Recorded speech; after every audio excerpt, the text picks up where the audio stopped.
আসসালামু আলাইকুম সবাইকে। আজকে আমি কথা বলবো হচ্ছে প্রাইমারি জব নিয়ে। আসলে কাদের জন্য এই প্রাইমারি জবটা খুব পারফেক্ট চয়েস হতে পারে, আ এই ব্যাপারে কথা বলবো। প্রাইমারি জব নিয়ে অনেকেরই অনেক কনফিউশন আছে, যে এখানে স্যালারি কম, সুযোগ সুবিধা বেশি, এটা সেটা অনেক কিছু। তো আমি আজকে পুরো ব্যাপারটা ক্লিয়ার করার চেষ্টা করব। তো ফার্স্টে বলি যে আসলে প্রাইমারি যারা মানে যারা চান যে না আমি হচ্ছে, বিশেষ করে মেয়েরা যারা সংসার বাচ্চা, সবচেয়ে ইম্পর্টেন্ট যে বিষয় সেটা হচ্ছে ফ্যামিলির কাছে থেকে জব করা। হ্যাঁ, গভর্নমেন্ট জব আপনি ম্যাক্সিমাম, একদম ম্যাক্সিমামই দেখবেন যে গভর্নমেন্ট জব মানে হচ্ছে ফ্যামিলি থেকে দূরে থেকে জব করা। হয়তো যে কোনো ছেলের পক্ষে এটা খুব ইজি হয় ফ্যামিলি থেকে দূরে থেকে সার্ভাইভ করা, বাট একটা মেয়ের জন্য হচ্ছে আলাদা বাসা নিয়ে থাকা, যদি সে ম্যারিড হয় দূরে থাকা, হাজব্যান্ড এক জায়গায় ওয়াইফ এক জায়গায়, এটা খুবই টাফ সিচুয়েশন হয়। সেই জন্য একদম নিজের স্থায়ী ঠিকানার কাছে যদি কেউ জব করতে চায়, গভর্নমেন্ট জবের মতো জব, তাহলে প্রাইমারি হচ্ছে বেস্ট চয়েস। এখন আসি বেতন। হ্যাঁ, বেতন হচ্ছে এখন প্রাইমারি 13 গ্রেডে আছে, তো ইনশাল্লাহ হয়তো সামনে 11 গ্রেড হয়ে যেতে পারে। আর বেতন স্কেল, তো পে স্কেল যদি নতুন দেয় তাহলে তো বেতন বাড়বে। তো সেই সব কিছু যদি বাদও দেই, তারপরেও প্রাইমারি একটা সবচেয়ে বড় প্লাস পয়েন্ট হচ্ছে আপনার এখানে অন্যান্য জবে যেরকম আপনার যে পরিমাণ প্রেশার, প্রাইমারিতে এই পরিমাণ প্রেশার নেই, এটা বাস্তব কথা। এছাড়া অন্যান্য জবে যেরকম ছুটি, প্রাইমারি ছুটি তার থেকে অনেক বেশি। তো সেই জন্য আমি বলবো যে কেউ যদি রিল্যাক্স লাইফ চান, যে যার আসলে ফিনান্সিয়াল কোনো প্রবলেম নেই, মোটামুটি একটা সোশ্যাল একটা রেসপেক্ট হলেই হলো, তো তার কাছে হচ্ছে তার জন্য প্রাইমারি বেস্ট হতে পারে। কেউ যদি চায় যে না আমি একদম নির্ভেজাল লাইফ লিড করবো।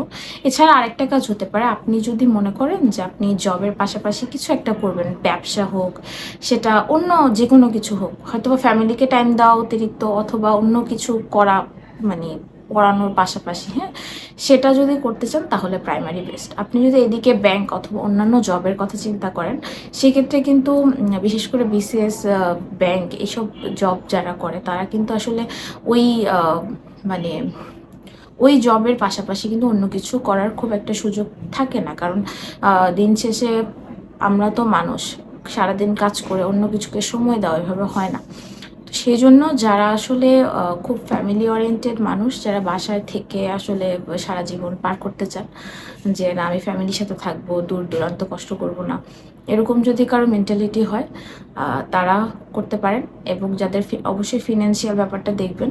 তবে আমার কাছে মনে হয় যে কারো যদি পটেনশিয়ালিটি থাকে, সে প্রাইমারি জবের পাশাপাশি অন্য কিছু করে ইনশাল্লাহ ভালো কিছু করতে পারবে। সবচেয়ে বেস্ট পার্ট হচ্ছে যেটা, যারা একটু পড়াশোনা একটু ফাঁকি বাজাচ্ছেন, মানে যারা ধরেন খুব বেশি পড়াশোনা নিয়ে কষ্ট করতে চান না, বা যাদের আসলে অত সময়ও নাই যে আমি 5-6 বছর একটা জিনিসের পিছনে থাকবো, হ্যাঁ, খুব অল্প সময়ের মধ্যে যদি কেউ জব পেতে চান, আপনার জন্য প্রাইমারি বেস্ট চয়েস হতে পারে। কারণ কি, এর কারণ হচ্ছে প্রাইমারিতে কিন্তু কোনো রিটেন হয় না। তো প্রাইমারিতে যেহেতু রিটেন হয় না, উপজেলা ভিত্তিক আপনার জবটা হয়, সো কম্পিটিশন কিন্তু উপজেলা ভিত্তিক। তো সেই ক্ষেত্রে দেখা যায় যে আপনার উপজেলায় যদি বেশি সিট থাকে, কম্পিটিশন কম থাকে, সেজন্য আপনার মার্কস কিন্তু খুব বেশি একটা লাগবে না।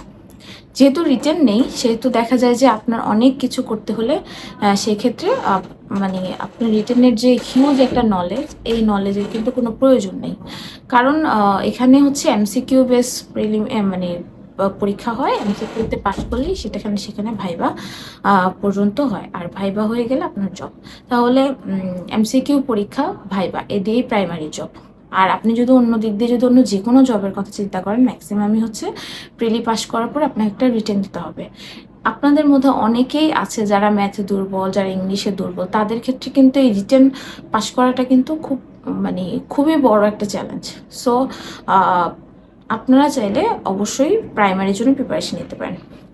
আরেকটা দল প্রাইমারি প্রিপারেশন নিতে পারেন যারা হচ্ছে চান যে আমি খুব তাড়াতাড়ি একটা জব সিকিউর করব, তারপরে পাশাপাশি পড়াশোনা করে অন্যান্য ভালো জায়গায় জব করব। যেমন আপনি যদি ব্যাংকে জব করেন, আপনার জন্য কিন্তু ব্যাংকে জবের পাশাপাশি পড়াশোনা কন্টিনিউ করাটা অনেক বেশি টাফ। কিন্তু আপনি যদি প্রাইমারিতে জব করেন, আপনি কিন্তু একটা ভালো একটা সময় পাবেন অন্য বিসিএস এর পিছনে বা অন্যান্য ভালো নবম গ্রেডের জবের পিছনে সময় দেওয়ার। সো এই কয়েকটা ক্যাটাগরিতে যারা আছেন আমার কাছে, এবং অনেক রেকর্ড আছে যারা প্রাইমারিতে পড়ে এবং প্রাইমারিতে জবের পাশাপাশি খুব ভালো জায়গায় জব করে, এবং যতদিন পর্যন্ত বিসিএস বা অন্যান্য তার ড্রিম জব না হয় ততদিন প্রাইমারি জবটা ছাড়ে না। তো এই কত যারা মানুষ আছে তাদের কিন্তু অবশ্যই এই প্রাইমারির জন্য প্রিপারেশন নেওয়া উচিত। সো আপনাদের যদি কোনো কোয়েশ্চেন থাকে অবশ্যই কমেন্ট সেকশনে জানাবেন। সবাই ভালো থাকবেন। আসসালামু আলাইকুম।